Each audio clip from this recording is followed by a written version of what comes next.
ಹರಿ ಓಂ ಶ್ರೀ ಗುರುಭ್ಯೋ ನಮಃ ಪರಮಗುರುಭ್ಯೋ ನಮಃ ಶ್ರೀಮದಾನಂದತೀರ್ಥ ಭಗವತ್ಪಾದಾಚಾರ್ಯ ಗುರುಭ್ಯೋ ನಮಃ.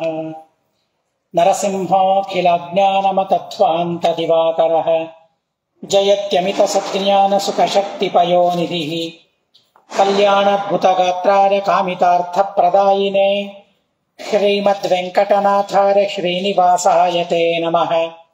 ವ್ಯಾಸಾಯ ಭವನಾಶಾಯ ಶ್ರೀಶಾಯ ಗುಣರಾಶಯೇ ಹರದ್ಯಾಯ ಶುದ್ಧವಿದ್ಯಾಯ ಮಧ್ವಾಯ ಚ ನಮೋ ನಮಃ. ನೌಮಿನ್ಯಾಯ ಸುಧಾಧಿಕಜ್ಜರಮುನೀನ್ ಶ್ರೀಪಾದಸನ್ಮನೀನ್ ವ್ಯಾಸಾರ್ಯಾನ್ ವಿವಿಧಾಗಮಬ್ಧಿವಿಹರಾನ್ ಶ್ರೀವಾದಿರಾಜಾನಪಿ ವಂದೇ ಹಂಸವರಾನ್ ರಘೂತ್ತಮ ಗುರೂನ್ ವೈದಗ್ಧ್ಯವಾರಾಂ ನಿಧೀನ್ ಶ್ರೀ ಸತ್ಯವ್ರತ ರಾಘವೇಂದ್ರ ಮುನಿಪಾನ್ ಸದ್ಬೋಧ ಸಧ್ಯಾನಪಾನ್ ಸತ್ಯಾಭಿಜ್ಞಕರಾಬ್ಜೋತ್ಥಾನ್ ಪಂಚಾಶದ್ವರ್ಷ ಪೂಜಕಾನ್ ಸತ್ಯಪ್ರಮೋದ ತೀರ್ಥಾರ್ಯಾನ್ ನೌಮಿನ್ಯಾರ ಸುಧಾರತಾನ್ ಶಾಸ್ತ್ರೇಷು ಪಾರದೃಶ್ವಾನಂ ಶಾಸ್ತ್ರಜ್ಞೇಷು ಚ ವತ್ಸಲಂ ದೀನಭಕ್ತೋದ್ಧಾರಕರಂ ಸತ್ಯಾತ್ಮಾನಂ ಗುರುಂ ಭಜೆ. ಶ್ರೇಯೋಧಿಪಸ್ಯಾಂಘ್ರಿ ಸರೋರುಹದ್ವರಿಂ ವಿಧೀಶವೀಶ ಪ್ರಮುಖಾಮರಾಶ್ರಿತಂ ಸದಾ ಸದಾನಂದ ವಿಶುದ್ಧ ಬುದ್ಧಿದಂ ದಧೇಹಮಂತರ ಹೃದಯೇ ದಯೋ ದಧೇಃ. 71ನೇ ಶ್ಲೋಕ. ಕರ್ಣೇ ಜಪಃ ಸದ್ವಿಜಾತಿಃ ತದಾಮಿತಮುದಾಯುತಃ ಮಹಾಸಂಸ್ಥಾನಮಾತ್ಮಾನಂ ಪ್ರಭೋ ಪ್ರಾಪ್ತಮಮನ್ಯತ.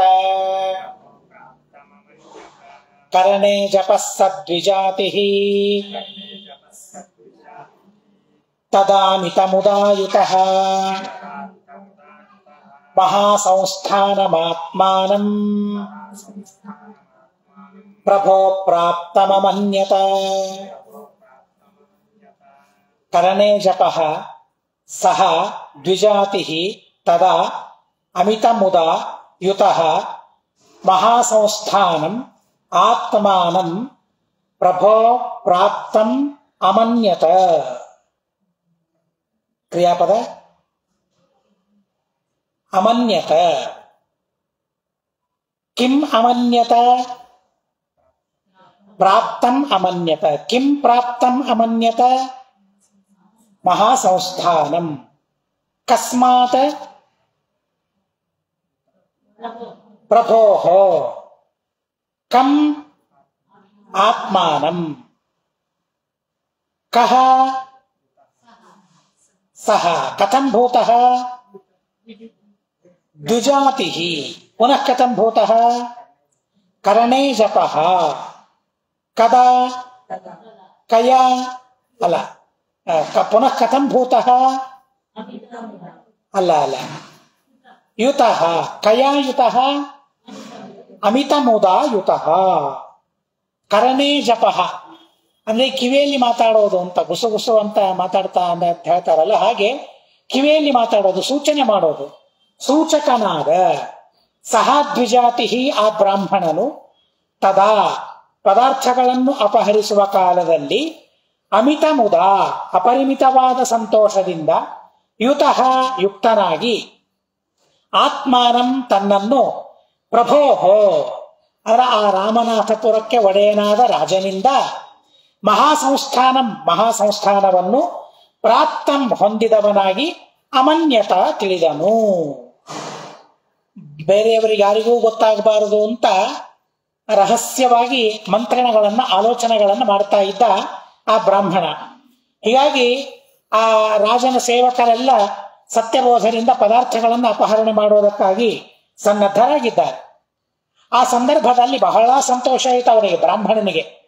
ಯಾವ ಬ್ರಾಹ್ಮಣನಿಗೆ ಸತ್ಯಬೋಧರು ಹಣವನ್ನು ಕೊಟ್ಟಿರಲಿಲ್ಲ ಕೇಳಿದಾಗ ಆ ಬ್ರಾಹ್ಮಣ ಬಹಳ ಸಂತೋಷವಾಯಿತು. ಇನ್ನೇನು ಎಲ್ಲ ಹಣ ನನಗೆ ಬಂದೋಯ್ತು ಅಂತೆ ತಿಳಿದು ಬಿಟ್ಟ. ಎಲ್ಲ ಹಣ ಏನು, ಇಡೀ ಮಹಾಸಂಸ್ಥಾನವೇ ನನ್ನ ಕೈಯಲ್ಲಿ ಬಂದು ಹೋಗ್ಬಿಟ್ಟು ಅಂತ ಭ್ರಾಂತಿ.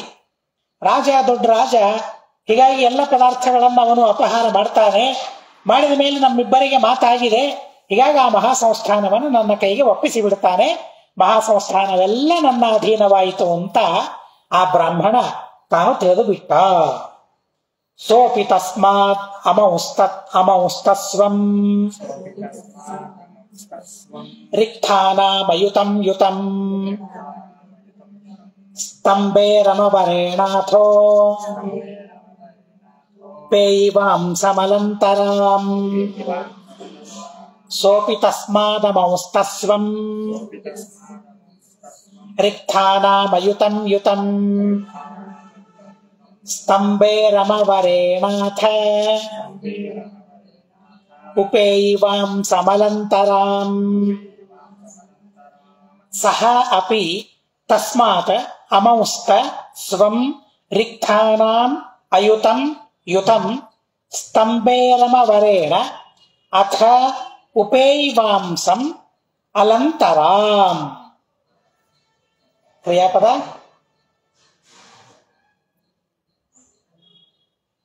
ಅಮೌಸ್ತ. ಕಂ ಅಮೌಸ್ತ ಸ್ವಂ ಕಥಂ ಭೂತಂ ಅಮೌಸ್ತ ತಿಳಿದರು ಅಲ್ಲ. ಉಪೇಯಿವಾಂಸಂ ಅಮೌಸ್ತ ಕಥಂ ಕಥಂ ಅಲಂತರಾಂ ಕಥಂ ಭೂತಂ. ಈಗ ಯುತಂ ಕಿಂ ಉಪೇಯಿವಾಂಸಂ ಅಮೌಸ್ತ.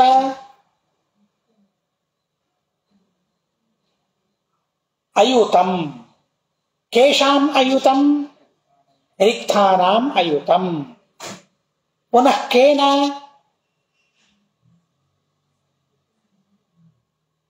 ಸ್ತಂಭೇರಮವರೇಣ ಕಸ್ಮಾತ್ ತಸ್ಮಾತ್. ಕಹ ಸಹ ಸಹ ಅಪಿ ರಾಮನಾಥಪುರದ ರಾಜನೂ ಕೂಡ ಸ್ವಂ ತನ್ನನ್ನು ತಸ್ಮಾತ್ ಆ ಬ್ರಾಹ್ಮಣನಿಂದ ಸ್ತಂಭೇರಮವರೇಣ ಶ್ರೇಷ್ಠವಾದ ಆನೆಯಿಂದ ಯುತಂ ಯುಕ್ತನಾದವನನ್ನಾಗಿ ರಿಕ್ತಾನಾಂ ರಿಕ್ತ ಅಂದ್ರೆ ಧನ ಅಂತ ಅರ್ಥ, ಸಂಪತ್ತು ಅಂತ ಅರ್ಥ. ರಿಕ್ತಾನಾಂ ಧನಗಳ ಅಯುತಂ 10,000 ಅಲಂತರಾಂ ಅತ್ಯಂತ ನಿಶ್ಚಯವಾಗಿ ಉಪೇಯಿವಾಂಸಂ ಹೊಂದಿದವನನ್ನಾಗಿ ಅಮೌಸ್ತ ತಿಳಿದನು. ಮಹಾಸಂಸ್ಥಾನವನ್ನ ನೀನು ನನಗೆ ಕೊಟ್ರೆ ನಾನು ನಿನಗೆ ಒಂದು ಒಳ್ಳೆ ಆನೆಯನ್ನ 10,000 ಹಣವನ್ನು ಕೊಡ್ತೇನೆ ಅಂತ ಅವನಂದಿದ್ದ, ಬ್ರಾಹ್ಮಣ ಹೇಳಿದ್ದ. ಹೀಗಾಗಿ ತನ್ನ ಸೇವಕರೆಲ್ಲ ಆ ಸಂಸ್ಥಾನವನ್ನ ಅಪಹಾರ ಮಾಡಲಿಕ್ಕೆ ಹೋಗಿದ್ದಾರೆ. ಇನ್ನೇನು ಅವರಿಗೆ ಇದು ಅಸಾಧ್ಯ ಅಲ್ಲ ಅಂತ ಅವನಿಗೆ ತಲೆಯಲ್ಲಿ ಬರಲೇ ಇಲ್ಲ. ಇದು ನಮ್ಮ ಸ್ಥಾನ, ನಮ್ಮ ಸೇವಕರು, ಆ ಒಬ್ಬ ಸನ್ಯಾಸಿಗಳೇನ್ ಮಾಡ್ತಾರೆ, ಏನಾಗ್ತದೆ ಅವರಿಗೆ ಮಾಡ್ಲಿಕ್ಕೆ ಅಂತ ಅವನು ತಿಳಿದ. ಹೀಗಾಗಿ ಇಬ್ಬರೂ ಭ್ರಾಂತರಾಗಿ ಬಿಟ್ಟಿದ್ದಾರೆ. ನಮ್ಮ ಸೇವಕರು ಮಹಾಸಂಸ್ಥಾನವನ್ನು ಅಪಹಾರ ಮಾಡ್ಕೊಂಡು ತರ್ತಾರೆ, ಆ ಸಂಸ್ಥಾನವನ್ನ ನಾನು ರಾಜನಿಗೆ ಕೊಡ್ತೇನೆ, ಸಂಸ್ಥಾನವನ್ನು ಬ್ರಾಹ್ಮಣನಿಗೆ ಕೊಡ್ತೇನೆ, ಆ ಬ್ರಾಹ್ಮಣ ನನಗೆ ಒಂದು ಒಳ್ಳೆ ಆನೆಯನ್ನು ಕೊಡ್ತಾನೆ, 10,000 ಸಂಪತ್ತನ್ನ ನನಗೆ ಕೊಡ್ತಾನೆ ಅಂತ ರೀತಿಯಾಗಿ ಅವನು ಕೂಡ ಭ್ರಾಂತಿಯಿಂದಲೇ ನಿಶ್ಚಯ ಮಾಡಿಕೊಂಡು ಆಯ್ತು ನನಗೆ ಬಂದಂತೆ ಅಂತ ಅವನು ಕೂಡ ತಿಳಿದುಕೊಳ್ತಾನೆ. ತದಾಧೀಯನ್ ಋತೇಕ್ಷೋಭೂತ ವಿಪದಂತ ಕೃತೋ ಕೃತಿ ಗುರೋ ರಾಮಸ್ಯ ಚಾಭೀಷ್ಟ ದಾಯಿನೋ ರಂಘ್ರಿವಾರುಹೋಃ. ತದಾಧೀಯನ್ ಋತೇಕ್ಷೋಭೂತ ವಿಪದಂತ ಕೃತೋ ಕೃತಿ ಗುರೋ ರಾಮಸ್ಯ ಚಾಭೀಷ್ಟ ದಾಯಿನೋ ರಂಘ್ರಿವಾರುಹೋಃ. ತದಾ ಅಧೀಯನ್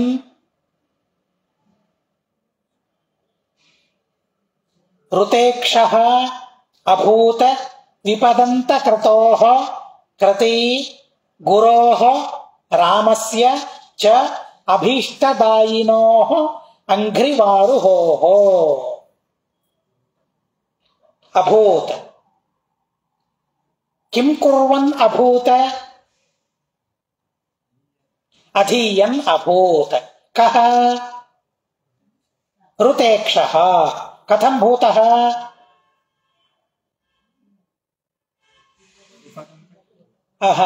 ಕೃತಿ. ಕಯೋಃ ಅಧೀಯನ್ ಅಂಘ್ರಿವಾರುಹೋಃ. ಕಸ್ಯ ಪುನಃ ಕಸ್ಯ? ಗುರೋಃ. ಕಥಂ ಭೂತಯೋಃ ಅಂಘ್ರಿವಾರುಹೋಃ? ಅಭೀಷ್ಟದಾಯಿನೋಃ. ಪುನಃ ಕಥಂ ಭೂತಯೋಃ?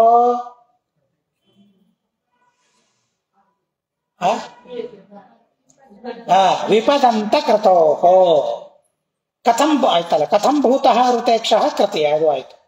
ಕೃತಿ ಅಂದ್ರೆ ಸಮಯಕ್ಕೆ ತಕ್ಕಂತೆ ಕಾರ್ಯಗಳನ್ನ ಮಾಡುವಲ್ಲಿ ಕುಶಲರಾದ. ಕೃತಿ ಅಂದ್ರೆ ಕರ್ಮ ಮಾಡುವವರು ಅಂತ ಅರ್ಥ. ಬರೀ ಕರ್ಮ ಮಾಡುವವರು ಅಂತ ಅರ್ಥ ಅಲ್ಲ.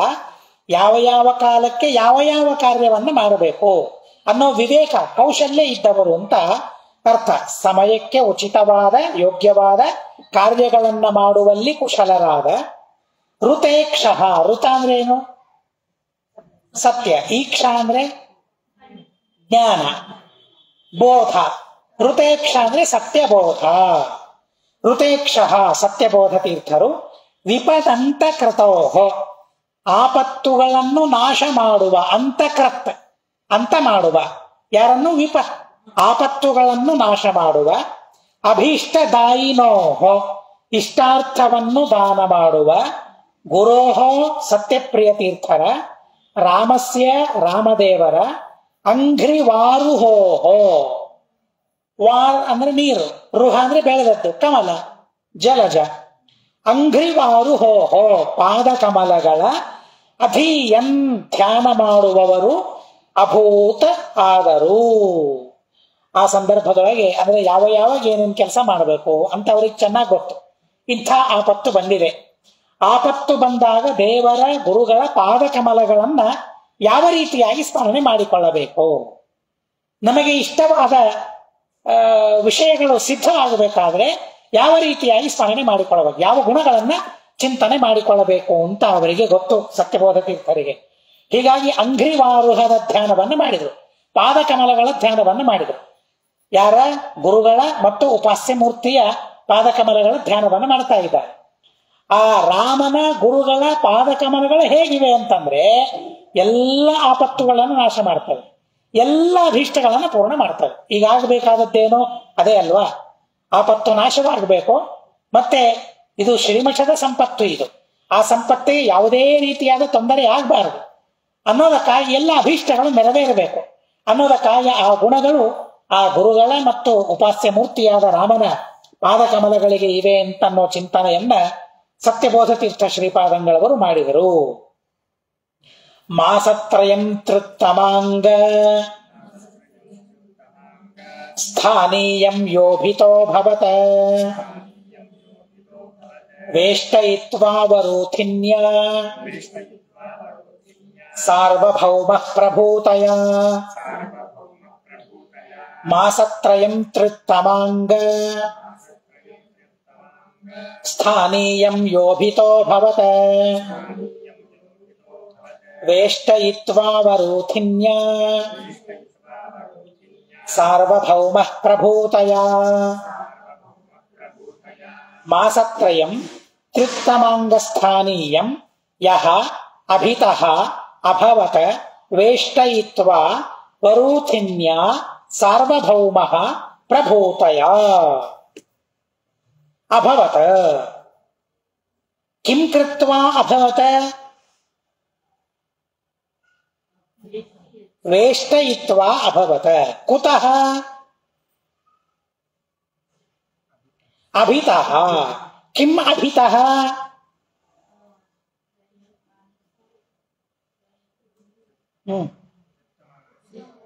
ತೃತ್ತಮಾಂಗಸ್ಥಾನೀಯಂ.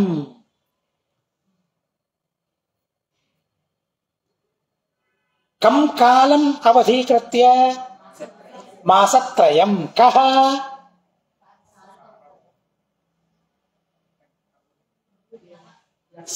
ಸಾರ್ಯಃ.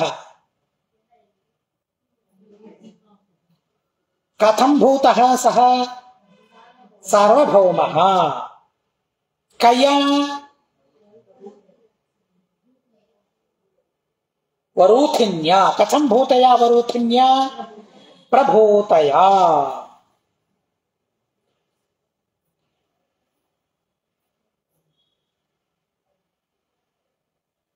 ಸರಿ.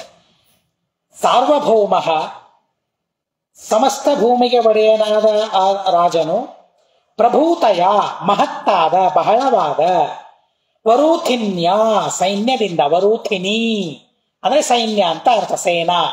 ವರೂಥಿನ್ಯ ಸೈನ್ಯದಿಂದ, ಯಹ ಯಾವ ಯವನನು, ಮಾಸತ್ರಯಂ 3 ತಿಂಗಳು, ತ್ರಿತ್ತಮಾಂಗ ಸ್ಥಾನೀಯಂ ಉತ್ತಮಾಂಗ ಅಂದ್ರೆ ಶಿರ, ಉತ್ತಮಾಂಗ ತ್ರಿಶಿರ, ತ್ರಿಚನಾಪಲ್ಲಿ ಅಂತ ಅರ್ಥ. ತ್ರಿತ್ತಮಾಂಗ ಸ್ಥಾನೀಯಂ, ಸ್ಥಾನೀಯ ಅಂದ್ರೆ ಸ್ಥಾನ, ದೇಶ ಅಂತ ಅರ್ಥ.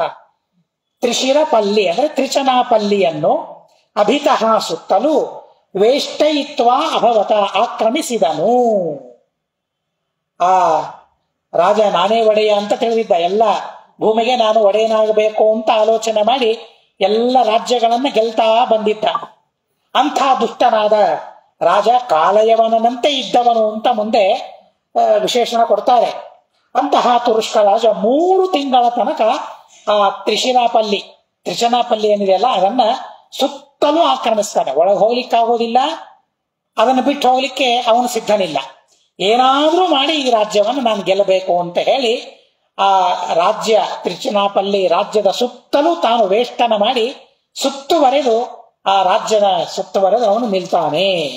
ಅದನ್ನು ಆಕ್ರಮಿಸಿಕೊಳ್ಳುವುದಕ್ಕಾಗಿ, ಅದನ್ನು ಗೆಲ್ಲ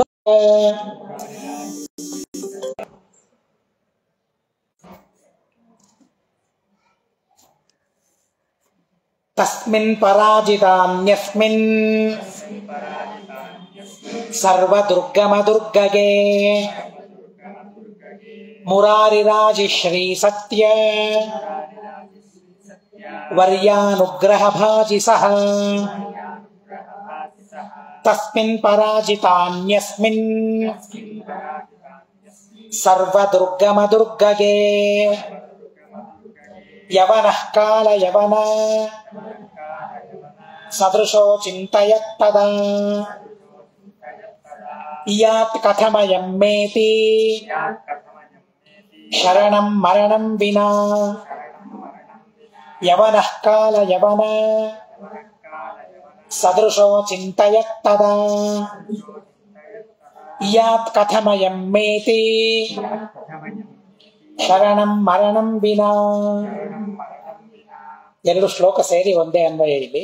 ಮುರಾರಿ ರಾಜಿ ಶ್ರೀ ಸತ್ಯವರ್ಯಾನುಗ್ರಹ ಭಾಜಿ ಸಹ ತಸ್ಮಿನ್ ಪರಾಜಿತಾನ್ಯಸ್ಮಿನ್ ಸರ್ವದುರ್ಗಮ ದುರ್ಗಗೆ ಯವನಃ ಕಾಲಯವನ ಸದೃಶಃ ಅಚಿಂತಯತ ತದಾ ಇಯಾತ್ ಕಥಂ ಅಯಂ ಮಾ ಇತಿ ಶರಣಂ ಮರಣಂ ವಿನಾ. ಕ್ರಿಯಾಪದ ಅಚಿಂತಯತ. ಕಥಮಚಿಂತಯತ? ಕಥಮಚಿಂತಯತ ಇತಿ ಅಚಿಂತಯತ. ಕಿಮಿತಿ ಅಚಿಂತಯತ? ಶರಣಂ ಕಥಂ ಇಯಾತ್ ಇತಿ ಅಚಿಂತಯತ. ಕಂ ಮಾಂ ಕಿಂ ವಿನಾ ಮರಣಂ ವಿನಾ. ಕಹ ಅಚಿಂತಯತ ಅಲ್ಲ, ಮುರಾರಿ ಸಹ. ಕಸ್ಮಿನ್ ಪರಾಜಿತಾನ್ಯಸ್ಮಿನ್. ಕಸ್ಮಿನ್ ಪರಾಜಿತಾನ್ಯಸ್ಮಿನ್ ತಸ್ಮಿನ್ ಕಥಂ ಭೂತೆ ಸರ್ವದುರ್ಗಮ ದುರ್ಗಗೆ. ಪುನಃ ಕಥಂ ಭೂತೆ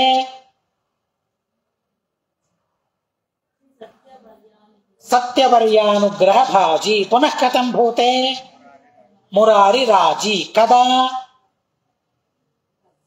ತದಾ ಸಹ ಸಹ ಕಥಂ ಭೂತಃ ಸಹ ಕಾಲಯವನ ಸದೃಶಃ ಕಾಲಯವನ ಸದೃಶಃ ಕಾಲಯವನಿಗೆ ಸಮಾನನಾದ ದುಷ್ಟನಾದ ಸಹ ಯವನರಾಜನು ತದಾ ಆಗ ಸತ್ಯವರ್ಯಾನುಗ್ರಹ ಭಾಜಿ ಸತ್ಯವರ್ಯ ಸತ್ಯಪ್ರಿಯ ತೀರ್ಥರ ಅನುಗ್ರಹವನ್ನು ಭಾಜಿ ಪಡೆದಿರುವ ಸರ್ವದುರ್ಗಮ ದುರ್ಗಗೆ ಯಾರಿಂದಲೂ ಪ್ರವೇಶಿಸಲು ಅಶಕ್ಯವಾದ ಸರ್ವದುರ್ಗಮ ಎಲ್ಲರಿಗೂ ದುರ್ಗಮವಾದ ಪ್ರವೇಶಿಸಲು ಅಸಾಧ್ಯವಾದ ದುರ್ಗದಲ್ಲಿ ಇರುವ ಯಾರಿಂದಲೂ ಪ್ರವೇಶಿಸಲು ಅಸಾಧ್ಯವಾದ ದುರ್ಗದಲ್ಲಿ ಇರುವ ತಸ್ಮಿನ್ ಮುರಾರಿ ರಾಜಿ ಆ ಮುರಾರಿ ರಾಜನು ಪರಾಜಿತಾನ್ಯಸ್ಮಿನ್ ಪರಾಜಿತ ಅಂದ್ರೆ ಸೋತವರು ಪರಾಜಿತ ಅನ್ಯ ಅಂದ್ರೆ ಸೋಲದೇ ಇದ್ದವನು ಅಂತ ಅರ್ಥ ಪರಾಜಿತಾನ್ಯಸ್ಮಿನ್ ಸೋಲದಿರುವಾಗ ಮುರಾರಿಹಿ ಮುರಾರಿ ರಾಜನು ಮರಣಂ ವಿನ ಮರಣವನ್ನು ಬಿಟ್ಟು ಮಾಂ ನನ್ನನ್ನು ಶರಣಂ ಕಥಂ ಇಯ ಹೇಗೆ ಶರಣಾಗುತ್ತಾನೆ ಇತಿ ಈ ರೀತಿಯಾಗಿ ಅಚಿಂತಯತ ವಿಚಾರ ಮಾಡಿದನು. ಆ ತ್ರಿಶನಾಪಲ್ಲಿಯ ರಾಜ ಮುರಾರಿ ರಾಜ. ಆ ಮುರಾರಿ ರಾಜನಿಗೆ ಸತ್ಯಪ್ರಿಯ ತೀರ್ಥರ ವಿಶಿಷ್ಟವಾದ ಅನುಗ್ರಹ. ಹೀಗಾಗಿ ಆ ವಿಶಿಷ್ಟವಾದ ಅನುಗ್ರಹ ಇದೆ. ಜೊತೆಗೆ ಭಾರಿ ದೊಡ್ಡ ದುರ್ಗ, ಮೊದಲಿಗೆ ಅತಿ ದೊಡ್ಡ ದುರ್ಗ ಸತ್ಯಪ್ರಿಯ ತೀರ್ಥರ ಅನುಗ್ರಹ, ಅದರ ಜೊತೆಗೆ ದೊಡ್ಡದಾದ ದುರ್ಗ. ಆ ದುರ್ಗವನ್ನು ದಾಟಲಿಕ್ಕೆ ಸಾಧ್ಯವಿಲ್ಲ, ದಾಟಿ ಬರಲಿಕ್ಕೆ ಸಾಧ್ಯವಿಲ್ಲ, ಪ್ರವೇಶ ಮಾಡಲಿಕ್ಕೆ ಸಾಧ್ಯವಿಲ್ಲ ರಾಜ್ಯದೊಳಗೆ ನಗರದೊಳಗೆ. ಅಂಥ ಅದ್ಭುತವಾದ ದುರ್ಗ ಸುತ್ತಲೂ ಇದೆ. ಹೀಗಾಗಿ ಅವರು ತುರುಷ್ಕ ರಾಜ ಸುತ್ತ ಉಳಿಯಬೇಕಾಯಿತು. 3 ತಿಂಗಳು ತನಕ ಉಳಿತಾನಂತೆ. ಏನ್ ದುರ್ಗ ಇತ್ತು ನೋಡಿ. ಇವತ್ತು ನಮಗೆ ಎಲ್ಲಿ ಕಾಣಿಸ್ತದೋ ಏನೋ, ಹೇಗೆ ಹೋಗಿದೆಯೋ ಎಲ್ಲಿ ಹೋಗಿದೆಯೋ ಗೊತ್ತಿಲ್ಲ. 3 ತಿಂಗಳು ತನಕ ಒಬ್ಬ ಅತಿ ದುಷ್ಟನಾದ ರಾಜ, ಕಾಲಯವನಂತೆ ದುಷ್ಟನಾದ ರಾಜ 3 ತಿಂಗಳ ತನಕ ಸೈನ್ಯದ ಜೊತೆಗೆ ಹುಂಚು ಹಾಕಿದ್ದ, ಪ್ರವೇಶ ಮಾಡ್ಲಿಕ್ಕೆ ಆಗಲಿಲ್ಲ. ಏನವನ ಹತ್ರ ಇತ್ತು ಬಲ ಅಂದ್ರೆ ಸತ್ಯಪ್ರಿಯ ತೀರ್ಥರ ಅನುಗ್ರಹ ಇತ್ತು. ಅತ್ಯದ್ಭುತವಾದ ದುರ್ಗ ಅವನ ಹತ್ತಿರ ಇತ್ತು. ಒಳಗೆ ಇದ್ದ ರಾಜನಿಗೆ ಗೊತ್ತಾಯಿತು ದುಷ್ಟ ಸುತ್ತಲೂ ಇದ್ದಾನೆ ಅಂತ. ಒಳಗಿದ್ದ ರಾಜ ಆಲೋಚನೆ ಮಾಡ್ತಾನೆ, ಅವನಿಗೆ ಇನ್ನೇನ್ ಗತಿ, ಸಾವು ಬಿಟ್ರೆ ಮತ್ತೊಂದು ಗತಿ ಇಲ್ಲ, ನನಗೆ ಶರಣಾಗ್ಬೇಕು. ಅವನು ಶರಣಾದ್ರೆ ಸರಿ. ಹೇಗೆ ಶರಣಾಗೋದು? ಮರಣದಿಂದಲೇ ಶರಣಾಗೋದವನು. ಅರ್ಥಾತ್ ಅವನು ಸತ್ತು ಹೋಗೋದಿಷ್ಟೇ ಕೆಲಸ. ನಮ್ಮ ರಾಜ್ಯಕ್ಕೆ ಬಂದಿದ್ದಾನೆ, ಸಾಯೋದಕ್ಕಾಗಿ ಬಂದಿದ್ದಾನೆ ಆ ದುಷ್ಟ ಅಂತ ಹೇಳಿ ಒಳಗಿರುವ ಮುರಾರಿ ರಾಜನಿಗೆ ಎಷ್ಟು ಭರವಸೆ, ಗುರುಗಳ ಮೇಲೆ, ತಾನು ಕಟ್ಟಿಕೊಂಡ ದುರ್ಗದ ಮೇಲೆ, ಭಗವಂತನ ಮೇಲೆ, ಆ ಗುರುಗಳ ಹರಿಯ ಅನುಗ್ರಹದಿಂದಾಗಿ ಆ ಮುರಾರಿ ರಾಜ ಈ ರೀತಿಯಾಗಿ ಆಲೋಚನೆ ಮಾಡ್ತಾ ಇದ್ದಾನೆ. ತತ್ರಾನ್ಯಮಠ ಶಿಷ್ಯಾಗ್ರ್ಯ ಸೋನಯ ಕೋನಯಾತ್ಮಜ ತಸ್ಮಾಯುಪಾಯ ಮೋಚೇಗ್ರ್ಯ ಮಠಾಪಾಯಂ ತಿತಂಸಯ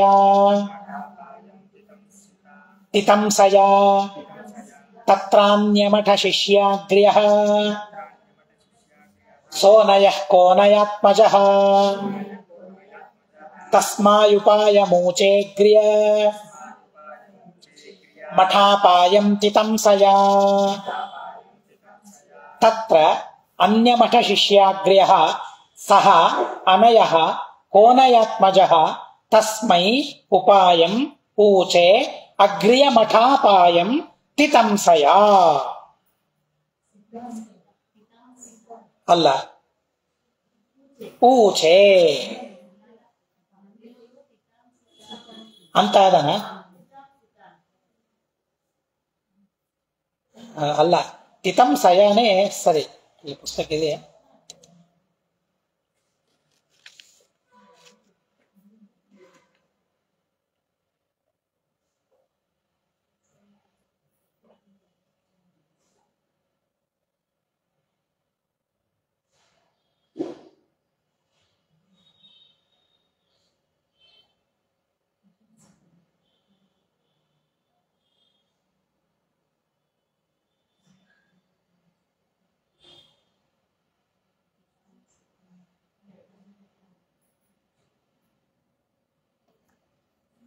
ಹೀಗಿದೆ, ಇದನ್ನು ಮಾಡಬಹುದು. ತಿತಾಂಸಿತ ಹೀಗಂತೂ ಪುಸ್ತಕದಲ್ಲಿ ಇದ್ದಾಗಂದ್ರೆ ಪ್ರಯೋಗ ಮಾಡ್ತೀನಿ. ತಿತಾಂಸಿತ ತೃತೀಯ ಭಕ್ತಿ ಅದು. ಸರಿ. ಊಚೆ. ಕಂ ಊಚೆ ಉಪಾಯಂ ಊಚೆ. ಕಹ ಸಹ. ಕಸ್ಮೈ ಕಸ್ಮೈ ತಸ್ಮೈ. ಕಥಂ ಭೂತಃ ಸಹ ಕೋನಯಾತ್ಮಜಃ. ಪುನಃ ಕಥಂ ಭೂತಃ ಅನಯಃ. ಪುನಃ ಕಥಂ ಭೂತಃ ಅನ್ಯಮಠ ಶಿಷ್ಯಾಗ್ರ್ಯಃ. ಪುನಃ ಕಥಂ ಭೂತಃ ತಿತಾಂಸಿತ. ಕಂ ತಿತಾಂಸಿತ ಅಪಾಯಂ.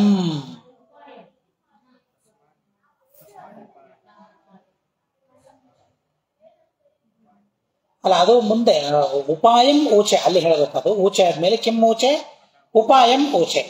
ಕಿಂ ತಿತಾಂಸಿತ ಅಪಾಯ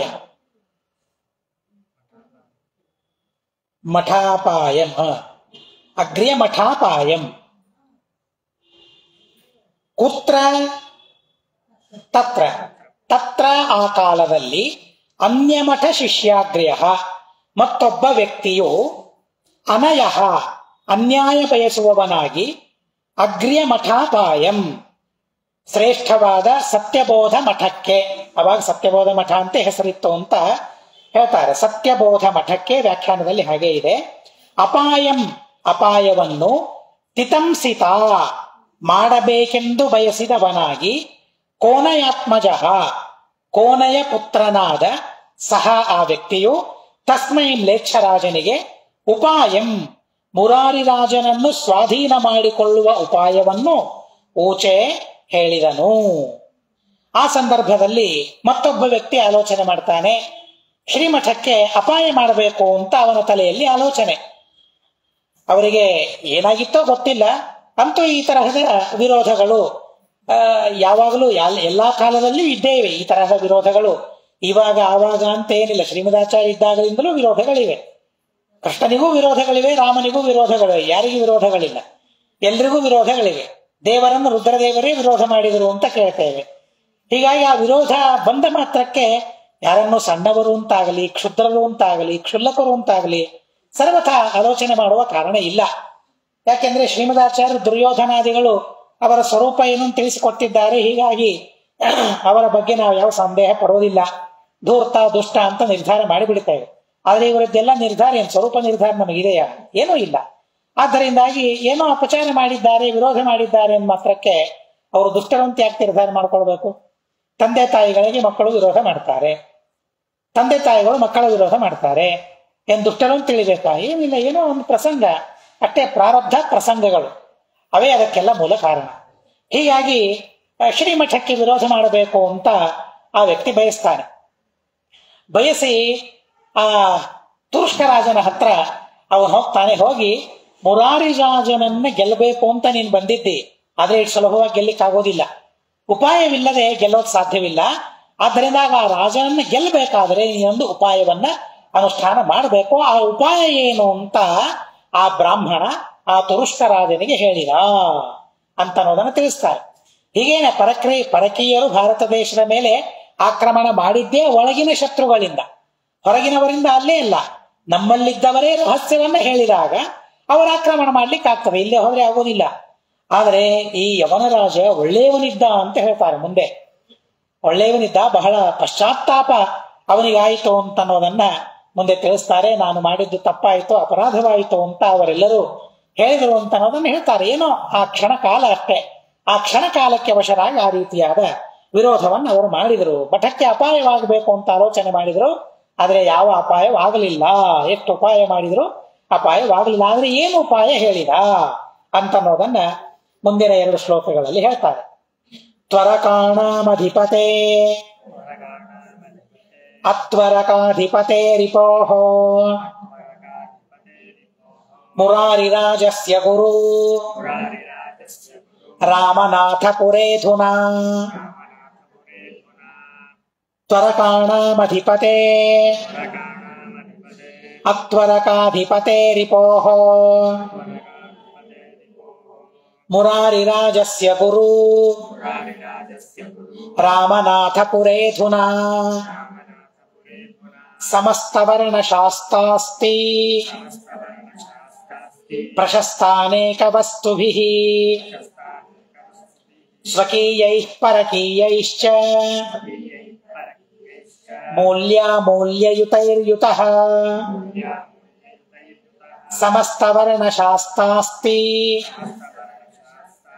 ಪ್ರಶಸ್ತಾನೇಕವಸ್ತುಭಿಃ ಸ್ವಕೀಯೈಃ ಪರಕೀಯೈಶ್ಚ ಮೂಲ್ಯಾಮೂಲ್ಯಯುತೈರ್ಯುತಃ ತ್ವರಕಾಣಾಂ ಅಧಿಪತೆ ಅತ್ವರಕಾಧಿಪತೇಃ ರಿಪೋಃ ಮುರಾರಿರಾಜಸ್ಯ ಗುರುಃ. ಅದು ಗುರು ಅಂತ ಅದು ಸಂಧಿಯಾಗಿ ಆಗಿದೆ, ಮುಂದೆ ರೇಫ ಇದ್ದಾಗ ದೀರ್ಘವಾಗ್ತದೆ. ಗುರುಃ ರಾಮನಾಥಪುರೇ ಅಧುನಾ ಸಮಸ್ತ ವರ್ಣಶಾಸ್ತ್ರ ಅಸ್ತಿ ಪ್ರಶಸ್ತಾನೇಕ ವಸ್ತುಭಿಃ ಸ್ವಕೀಯೈಃ ಪರಕೀಯೈಃ ಚ ಮೂಲ್ಯಾಮೂಲ್ಯಯುತೈಃ ಯುತಃ ಅಸ್ತಿ. ಕಃ ಅಸ್ತಿ?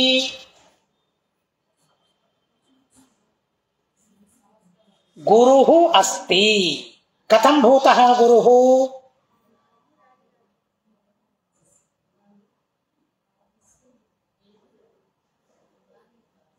ಸರಿ, ಅದು ಕಸ್ಯ ಕಸ್ಯ ಅಂತಂದಾಗ ಮುರಾರಿ ರಾಜಸ್ಯ ಗುರುಃ. ಕದಾ ಅಸ್ತಿ?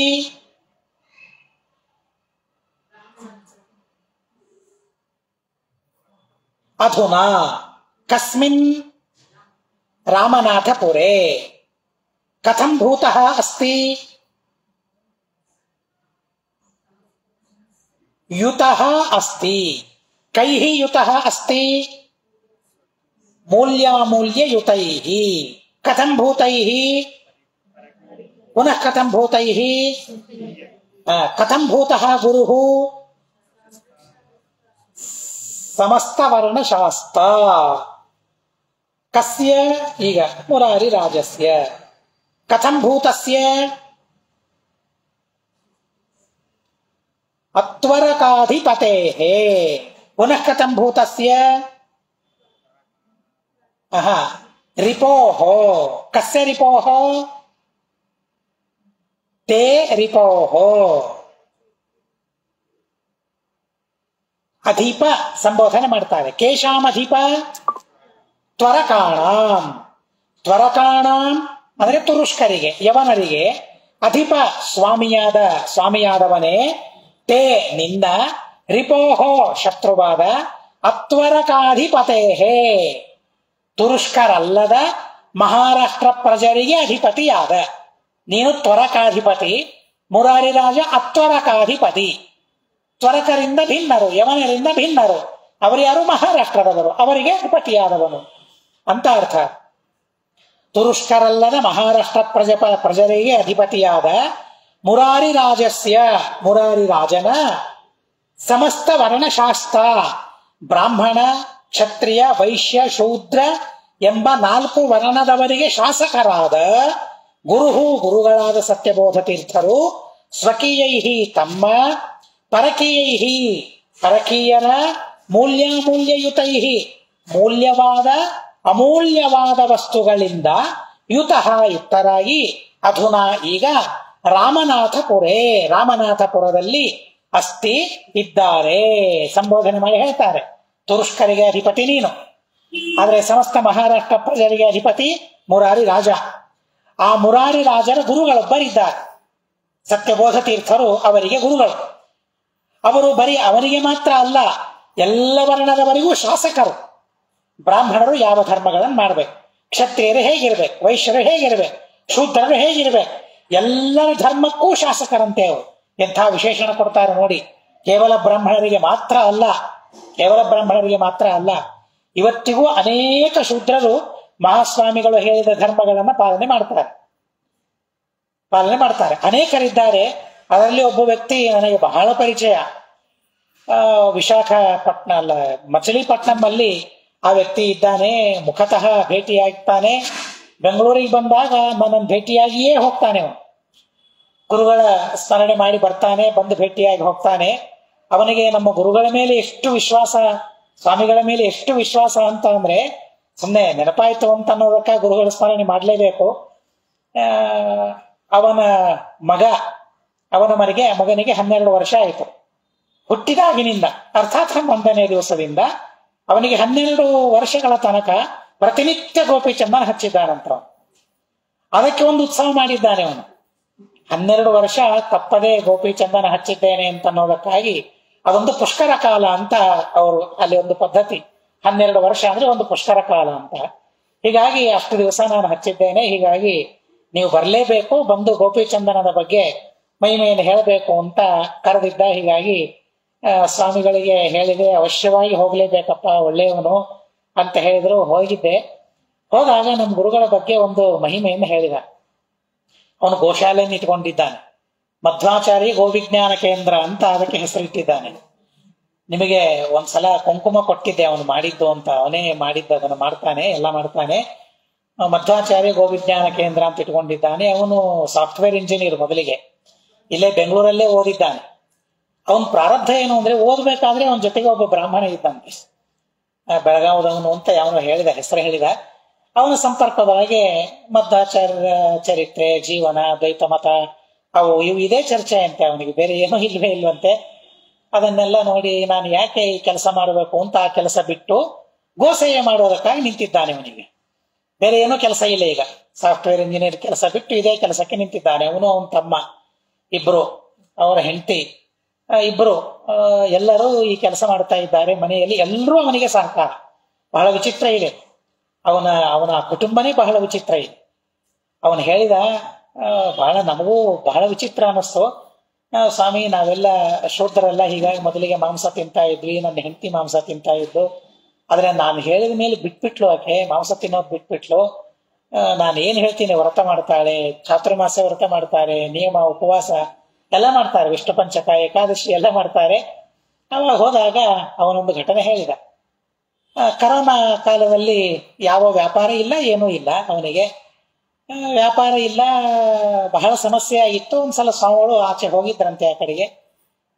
ಅವರಿಗೆ ಮತ್ತೊಬ್ಬ ಆಚಾರ್ಯರು ಅಲ್ಲಿ ಊರಲ್ಲಿದ್ದ ಆಚಾರ್ಯ ಹೇಳ್ಕೊಂಡಿದ್ದ, ಕರೋನಾ ಬಹಳ ಕಷ್ಟ ಆಗಿದೆ ಜೀವನಕ್ಕೆ ಅಂತ. ಕಷ್ಟ ಬ್ರಾಹ್ಮಣರ ಮುಂದೆ ಹೇಳ್ಕೊಂಡಿದ್ರು, ಆಚಾರ್ಯ ಮುಂದೆ.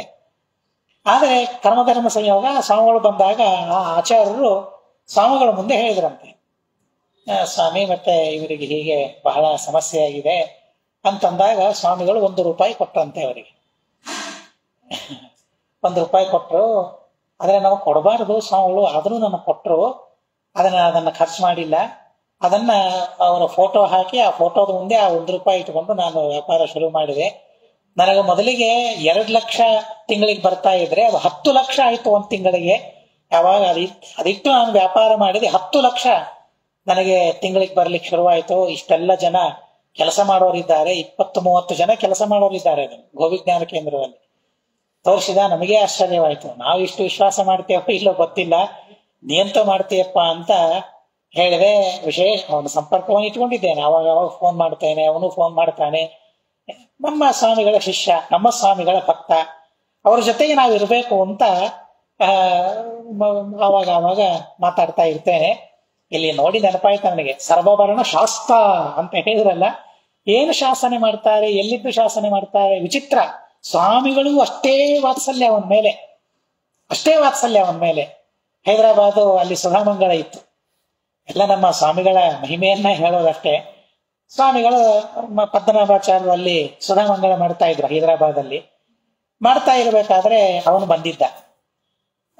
ಸ್ವಾಮಿಗಳು ಮುದ್ರಾ ಕೊಡ್ತಾ ಇದ್ರು. ಒಂದು ಸ್ನಾನ ಆಗಿತ್ತು ಬೆಳಗ್ಗೆ ಸ್ವಾಮಿಗಳದ್ದು. ಮುದ್ರಾ ಕೊಟ್ರೆ ಮತ್ತೆ ಸ್ನಾನ ಮಾಡಬೇಕು.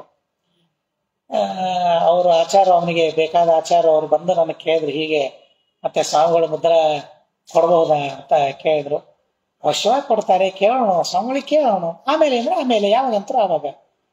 ಸ್ವಾಮಿಗಳಿಗೆ ಕೇಳಿದ್ರೆ, ಅಷ್ಟು ದೂರದಿಂದ ಬಂದಿದ್ದಾನೆ, ಕೊಡೋದಿಲ್ಲ ಯಾಕೆ, ಕೊಡ್ತೇನೆ ಅಂತ ಹೇಳಿ ಎಲ್ಲಾರದು ಮುಗಿದ ಮೇಲೆ ಅವರಿಗೆ ಮುದ್ರೆಯನ್ನು ಕೊಟ್ಟು ಸ್ವಾಮಿಗಳು ಏನ್ ಕರುಣೆ ಮಾಡ್ತಾರೆ, ಏನ್ ವಾತ್ಸಲ್ಯ ಮಾಡ್ತಾರೆ, ಆಮೇಲೆ ಅಂತ ಹೇಳ್ಬೋದಾಗಿತ್ತು ಅವ್ರಿಗೆ, ಆಮೇಲೆ ಮಾಡ್ತೀನಿ ಅಂತ ಹೇಳ್ಬೋದಾಗಿತ್ತು. ಇಲ್ಲ, ಬಹಳ ದೂರದಿಂದ ಬಂದಿತ್ತು. ಪ್ರಧಾನ ಅವರ ಹೆಂಡತಿಗೆ ಮುದ್ರೆಯಾಗಿರ್ಲಿಲ್ವಂತೆ, ಮುದ್ರೆನೇ ತಗೊಂಡಿರ್ಲಿಲ್ವಂತೆ. ಅಕ್ಷರಶಃ ಮುದ್ರೆ ಕೊಟ್ಟ ಮೇಲೆ ಅರ್ಧ ಗಂಟೆ ನನ್ನ ಮುಂದೆ ಆನಂದ ಬಾಷ್ಪ ಹತ್ತೋಳ. ಆ ಹೆಣ್ಮಗಳು ಏನ್ ಭಕ್ತಿ ಮಾಡ್ತಾರೆ, ಏನ್ ವಿಶಿಷ್ಟ ಪ್ರಭಾವ. ನಮಗೆ ಅಷ್ಟು ಭಕ್ತಿ ಇರೋದಿಲ್ಲ, ಶ್ರದ್ಧೆ ಇರೋದಿಲ್ಲ. ಇಷ್ಟು ರಾಮದೇವರ ಪೂಜೆ ನೋಡ್ತೇವೆ, ಪ್ರಸಾದ ಸ್ವೀಕಾರ ಮಾಡ್ತೇವೆ, ಇಷ್ಟು ಹತ್ತಿರ ಇರ್ತೇವೆ, ಇಷ್ಟೆಲ್ಲ ಇದೆ. ಆದರೆ ಎಷ್ಟು ದೂರ ಇರ್ತಾರೆ ಅವರು, ಸಂಬಂಧವೇ ಇಲ್ಲ. ರಾಮದೇವರ ಪೂಜೆ ಇಲ್ಲ, ಸಂಪರ್ಕ ಇಲ್ಲ, ಹತ್ತಿರ ಇಲ್ಲ, ಏನೂ ಇಲ್ಲ. ನಾವು ಹೀಗೆ ಇರ್ತೇವೆ. ಅವ್ರ ಮೇಲೆ ನಮಗೆ ಭಕ್ತಿ ಇದೆ ಅಂತ ಅಂತೇವೆ, ಎಷ್ಟು ದೂರ ಇದ್ರೂ ಭಕ್ತಿ ಇದೆ ಅಂತ ಅಂತಾರೆ. ಏನು ವಿಚಿತ್ರ. ನನಗಂತೂ ಮುಂಬೈಗೆ ಹೋದಾಗ ಆಚಾರ್ಯರಿಗೂ ನಾನು ಹೇಳಿದೆ, ಅವನ ಆಚಾರ್ಯಗೆ ಒಂದು ಗಂಟೆ ಕೊಟ್ಟು ಕಳಿಸಿದ್ದ ನನ್ನ ಕಡೆಯಿಂದ. ನನಗೂ ಕೊಟ್ಟು ಅವನಿಗೂ ಆಚಾರ್ಯರಿಗೂ ಒಂದು ಕೊಡ್ರಿ ಅಂತ ಕೊಟ್ಟು ಕಳಿಸಿದ್ದ. ಕೊಡ್ಬೇಕಾದ್ರೆ ನಾನು ಹೇಳಿದೆ, ಸ್ವಾಮಿಗಳು ಮಧ್ಯದಲ್ಲಿ ಬಂದು ಹೇಳಿದೆ ಆ ಗಂಟೆ ಕೊಂಟವನ ಬಗ್ಗೆ ಏನಾದ ಯಾವ ಜನ್ಮದ ಸಂಬಂಧವೋ ಗೊತ್ತಿಲ್ಲ. ಆದ್ರೆ ಸ್ವಾಮಿಗಳು ಎಷ್ಟು ಕಾರುಣ್ಯ ಮಾಡ್ತಾರೆ, ಎಷ್ಟು ವಾತ್ಸಲ್ಯವನ್ನು ತೋರಿಸ್ತಾರೆ, ಹೇಗೆ ಶಾಸಕರಾಗ್ತಾರೆ, ಹೇಳಿದ ಮಾತು ಕೇಳ್ತಾರೆ, ಧರ್ಮ ಮಾಡ್ತಾರೆ ಅಂತಂದ್ರೆ ಅವರವರ ಧರ್ಮಗಳನ್ನ ಅವ್ರು ಮಾಡ್ತಾರೆ ಅಂತಂದ್ರೆ ಎಷ್ಟು ವಾತ್ಸಲ್ಯ. ಹಾಗೆ ಸರ್ವಭರಣ ಶಾಸ್ತ್ರ ಅಂತ ಏನು ಸತ್ಯಬೋಧ ತೀರ್ಥರಿಗೆ ಬಂದಿದೆಯಲ್ಲ, ಎಲ್ಲರೂ ಇವರ ಮಾತುಗಳನ್ನು ಕೇಳ್ತಾರೆ. ನಿನ್ನೆ ಸತ್ಯಧ್ಯಾನಾಚಾರ್ಯರು ಹೇಳಿದ್ರು, ಬಂಗಾರ ಕೊಡ್ಲಿಕ್ಕೆ ಯಾವನೋ ವ್ಯಕ್ತಿ ಬಂದಿದ್ದ, ಸ್ವಾಮಿಗಳನ್ನು ನೋಡೇ ಇದ್ದಿದ್ದಿಲ್ಲ, ಕೇವಲ ಪ್ರವಚನಗಳನ್ನು ಕೇಳು. 8 ಜನ ಇದ್ದಾರೆ, ತುರುಷ್ಕರು ಇದ್ದಾರೆ, ಇವನರೂ ಇದ್ದ, ಎಲ್ಲ ಜನರು ಕೇಳ್ತಾರೆ. ನನ್ನ ತಮ್ಮ ಮತ್ತೊಂದು ಘಟನೆ ಹೇಳಿದ. ಕೊಲ್ಹಾಪುರದಲ್ಲಿ ಇರ್ತಾರೆ ವರದಾಚಾರ್ಯ ಕಲ್ಲಮ್ಮ ಅಂತ. ಮೊನ್ನೆ ಯಾದಗಿರಿಗೆ ಹೋದಾಗ ಅವನು ಕೊಲ್ಹಾಪುರದಿಂದ ಯಾದಗಿರಿಗೆ ಟ್ರೈನಲ್ಲಿ ಬರ್ತಾ ಇರ್ಬೇಕಾದ್ರೆ ಸುಮಾರು 8-10 ಜನ ಆ ಸ್ವಾಮಿಗಳ ರೀಲ್ಸ್ ಇರ್ತಾವಲ್ಲ, ಆ ರೀಲ್ಸ್ ಅನ್ನು ನೋಡ್ತಾ ಕೂತಿದ್ರಂತೆ, ಕೇಳ್ತಾ ಕೂತಿದ್ರಂತೆ. ಒಂದಿಬ್ಬರು ಮಂದಿ ಕೇಳಿದ್ನಂತೆ ಕುತೂಹಲದಿಂದ, ಯಾರವರು, ಏನು, ಯಾಕೆ ಕೇಳ್ತಾ ಇದ್ದೀರಿ ಅಂತ ಕೇಳಿದ್ರಂತೆ. ಅವ್ರ ಹೆಸರು ಹೇಳಿ, ಇಲ್ಲ ಇವರು ತುಂಬಾ ಚೆನ್ನಾಗಿ ಹೇಳ್ತಾರೆ, ಕೇಳಬೇಕು ಅಂತ ನಮಗೆ ಅನಿಸ್ತದೆ ಅಂತ ಅಂದ್ರಂತೆ. ಇಷ್ಟು ಟ್ರೈನ್ನಲ್ಲಿಯೂ ಸಹ ಅವರ ಪ್ರವಚನಗಳನ್ನ, ಅವರ ಮಾತುಗಳನ್ನು ಕೇಳಬೇಕು ಅಂತ ಉತ್ಸಾಹ ಇರ್ತದೆ. ಒಬ್ಬರಲ್ಲ ಇಬ್ಬರಲ್ಲ 8-10 ಜನ ಹಾಗೆ ನೋಡ್ತಾ ಇದ್ರು. ಬಹಳ ಆಶ್ಚರ್ಯ ಅನಿಸ್ತು ನನಗೆ ಅಂತ ಅವನು ಹೇಳಿದ. ಹೇಗೆ ಸ್ವಾಮಿಗಳ ಸಾತ್ವಿಕ ಪ್ರಭಾವ ಜನರಿಗಿರ್ತದೆ, ಇವರೆಲ್ಲರ ಆಶೀರ್ವಾದ ಸ್ವಾಮಿಗಳ ಮೇಲೆ ಇಲ್ಲ ಅಂತಾಗಿದ್ರೆ ಅವೆಲ್ಲ ಸಾಧ್ಯವಿರ್ತಿತ್ತ. ಶ್ರೀಮದಾಚಾರ್ಯರನ್ನ ಮೊದಲು ಮಾಡಿಕೊಂಡು, ಹಂಸನಾಮಕನಾದ ಪರಮಾತ್ಮನನ್ನ ಮೊದಲು ಮಾಡಿಕೊಂಡು ಪ್ರಾತಸ್ಮರಣೀಯರಾದ ಸತ್ಯ ಪ್ರಮೋದ ತೀರ್ಥರ ತನಕ ಎಂಥ ಅದ್ಭುತವಾದ ಆಶೀರ್ವಾದ, ಅನುಗ್ರಹ ಅವರ ಮೇಲೆ ಇದೆ ಅಂತ ಅನ್ನೋದನ್ನ ನಾವು ನೆನೆಸಿಕೊಂಡ್ರೇನೆ ತುಂಬಾ ಆಶ್ಚರ್ಯವಾಗ್ತದೆ. ಸತ್ಯಬೋಧ ತೀರ್ಥರು ಅವರ ಮಹಿಮೆಯನ್ನ ಹಾಗೆ ಹೇಳ್ತಾರೆ. ಸಮಸ್ತ ವರ್ಣಶಾಸ್ತ್ರ ಗುರುಹು, ಎಲ್ಲರಿಗೆ ಗುರುಗಳು ಅಂಥ ಗುರುಗಳು. ಅವನು ಹೇಳ್ತಾನೆ, ಆ ಬ್ರಾಹ್ಮಣ ಹೇಳ್ತಾನೆ, ಸತ್ಯಬೋಧರ ಬಗ್ಗೆ ಮಹಿಮೆ ಹೇಳ್ತಾನೆ, ಹೋಗಿ ಯವನರ ಹತ್ರ ಇಂಥವನವನು ಅಂತ. ಅಲ್ಲ, ಹೀಗೆ ಹೇಳಿದ್ರೆ ಅವನಿಗೆ ಅವ್ರ ಮೇಲೆ ಪ್ರಭಾವ ಆಗ್ತದೋ ಏನೋ, ಅದು ಯಾವುದೋ ವಿಚಾರ ಮಾಡೋದೇ ಇಲ್ಲ. ಆದ್ರೆ ಹೋಗಿ ಹೇಳ್ತಾನೆ, ಅಂತವರಿದ್ದಾರೆ, ಮುರಾರಿ ರಾಜನಿಗೆ ಗುರು ಅವರು, ಅವರೀಗ ರಾಮನಾಥಪುರದಲ್ಲಿ ಇದ್ದಾರೆ ಅಂತ ಇಷ್ಟು ಹೇಳ್ತಾನೆ. ಮುಂದೇನು ಅವರು ಹೇಳ್ತಾರೆ, ಮುರಾರಿ ರಾಜ ರಾಯೋಪಿ ಸಮೇ ಸಂತಿ ತದಂತಿಕೆ ತದೀಯಾನಾಮಧಿಭುವಾಂ ಧನಾನಿ ಧನಿನಾಮಪಿ ಮುರಾರಿ ರಾಜ ರಾಯೋಪಿ ಸಮೇ ಸಂತಿ ತದಂತಿಕೆ ತದೀಯಾನಾಮಧಿಭುವಾಂ ಧನಾನಿ ಧನಿನಾಮಪಿ ಮುರಾರಿ ರಾಜರಾಯಃ ಅಪಿ ಸಮೇ ಸಂತಿ ತದಂತಿಕೆ ತದೀಯಾನಾಂ ಅಧಿಪುವಾಂ ಧನಾನಿ ಧನಿನಾಂ ಅಪಿ. ಕ್ರಿಯಾಪದ ಸಂತಿ. ಕಾನಿ ಸಂತಿ? ಧನಾನಿ ಸಂತಿ. ಕಸ್ಮಿನ್ ಸಂತಿ? ತದಂತಿಕೆ ಸಂತಿ. ಕೇಶಾಂ ಧನಾನಿ? ಧನಿನಾಂ. ಪುನಃ ಕೇಶಾಂ? ಅಧಿಭುವಾಂ. ಕಥಂ ಭೂತಾನಾಂ? ತದೀಯಾನಾಂ. ಪುನಃ ಕಸ್ಯ? ಮುರಾರಿ ರಾಜರಾಯಃ. ಕಥಂ ಭೂತಾನಿ ಧನಾನಿ? ಸಮೇ. ಸಮೇ ಅಂದ್ರೆ ಎಲ್ಲ ಅಂತ ಅರ್ಥ, ಸರ್ವಶಬ್ದದ ಪರ್ಯಾಯ. ಸಮೇ ಎಲ್ಲ. ಮುರಾರಿ ರಾಜರಾಯಃ ಅಪಿ, ಮುರಾರಿ ರಾಜನ ರಾಯ, ರೈಹಿ ರಾಯವ್ ರಾಯ, ಸಂಪತ್ತು ಅಂತ ಅರ್ಥ. ರೈಹಿ ಎಂಬ ಶಬ್ದ. ಮುರಾರಿ ರಾಜ ರಾಯ ಬಹುವಚನ ಅದು. ಮುರಾರಿ ರಾಜ ರಾಯ ಅಂತ ಹೀಗೆ ಅರ್ಥ ಅಲ್ಲ. ರೈಹಿ ರಾಯವ್ ರಾಯ, ಸಂಪತ್ತುಗಳು ಅಂತ ಅರ್ಥ. ಮುರಾರಿ ರಾಜನ ಸಂಪತ್ತುಗಳು ಕೂಡ ತದೀಯಾನಾಂ, ಮುರಾರಿ ರಾಜನಿಗೆ ಸಂಬಂಧಿಸಿದ, ಅಧಿಭುವಾಂ ಸಾಮಂತ ರಾಜರ, ಧನಿನಾಮಪಿ ಎಲ್ಲ ಧರಿಕರ, ಧನಾನಿ ಅಪಿ ಸಂಪತ್ತುಗಳು ಕೂಡ, ತದಂತಿಕೆ ಸತ್ಯಬೋಧ ತೀರ್ಥರ ಹತ್ತಿರ ಸಂತಿ ಇದೆ. ಮುರಾರಿ ರಾಜನ ಸಂಪತ್ತಿದೆ, ಅವರ ಸಾಮಂತ ರಾಜರ ಸಂಪತ್ತಿದೆ, ಎಲ್ಲ ಶ್ರೀಮಂತರ ಸಂಪತ್ತು ಅವರ ಹತ್ತಿರ ಇದೆ. ನೀವು ಅವರನ್ನು ಹಿಡಿದು ಬಿಟ್ರಿ ಅಂತಂದ್ರೆ ಮುಗಿದೋಯ್ತು. ಇವರು ನಿಮ್ಮ ಕೈಯಲ್ಲಿ ಬಂದಾಗೇನೆ ಮುರಾರಿ ರಾಜ, ಅವನ್ನ ಗೆದ್ದಾಗೇನೆ ನೀವು. ಆದ್ದರಿಂದಾಗಿ ಅವರನ್ನು ನೀವು ಹಿಡೀರಿ. ಎಲ್ಲಿದ್ದಾನೆ? ಇಲ್ಲೇ ರಾಮನಾಥಪುರದಲ್ಲಿದ್ದಾನೆ. ಯಾಕೆ 3 ತಿಂಗಳು ಇಲ್ಲಿ ಸುತ್ತಾಗ್ತಾ ಇದ್ದೀರಿ, ಕಾಯ್ತಾ ಇದ್ದೀರಿ? ರಾಮನಾಥಪುರಕ್ಕೆ ಹೋಗ್ರಿ, ಆ ಸತ್ಯಬೋಧರನ್ನು ಹಿಡೀರಿ. ಆವಾಗ ಈ ಮುರಾರಿ ರಾಜ ನಿಮಗೆ ಅಧೀನನಾಗಿ ಬಿಡುತ್ತಾನೆ ಅಂತ ಹೇಳ್ತಾರೆ. ಆದರೆ ಗುರುಗಳ ಸ್ಮರಣೆ ಮಾಡಿದ್ದಕ್ಕಾಗಿ, ರಾಮಚಂದ್ರ ದೇವರ ಸ್ಮರಣೆ ಮಾಡಿದ್ದಕ್ಕಾಗಿ ರಾಜನೇ ಬಂದು ಪಶ್ಚಾತ್ತಪ್ತನಾಗಿ ಇವರಿಗೆ ಕ್ಷಮೆಯನ್ನ ಬೇಡಿಕೊಳ್ತಾನೆ. ಅಂಥ ಅದ್ಭುತವಾದ ಚರಿತ್ರೆಯನ್ನು ಹೇಳ್ತಾರೆ. ಸತ್ಯಬೋಧರಿಗೆ ಯಾವ ರೀತಿಯಾಗಿ ಈ ರಾಜ ದುಃಖವನ್ನು ಕೊಟ್ಟ ಅದನ್ನು ಹೇಳ್ತಾರೆ. ಮುಂದೆ ಎಲ್ಲ ಆ ಕಥೆಗಳು ಬರ್ತವೆ. ಸತ್ಯಬೋಧರ ಅತಿ ವಿಚಿತ್ರವಾದ ಮಹಿಮೆ ಇಲ್ಲಿ ಬರ್ತದೆ. ಅದನ್ನ ಮತ್ತೆ ಕ್ರಮವಾಗಿ ತಿಳಿಯೋಣ.